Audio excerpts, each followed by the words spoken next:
durvis ir. Un tad es saku, redzi, bērns, agri vai vēlu tu tiksi uz mājām.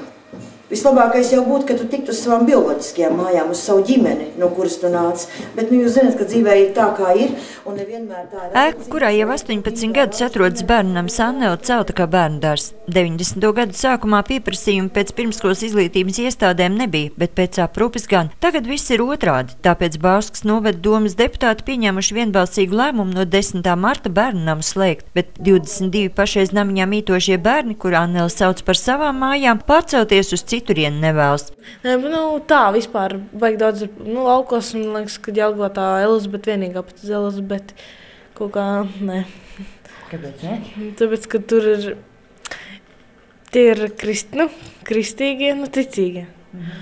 Un tur ir mazi bērni, un tur nav katram savu istabiņu. Novada domē skaidro, ka lēmums slēgt Anneli nav pieņemts pēkšņi. Līdz ar bērnu skaita samazināšanos komisija Anneles darbības izvērtēšanai bijusi izveidota jau pirms 2 gadiem. Ļoti neekonomiski bija uzturēt šo nelielo bērnu namu un lielo ēku.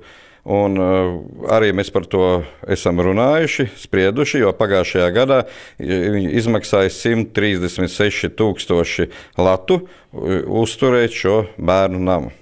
Aprēķini liecina, ka mēs savus bērnus no bērnu nama izvietosim citu novadu bērnu namos, un tur mums aprēķini liecina, ka tas kopā mūsu novadam izmaksās 35 000 latu.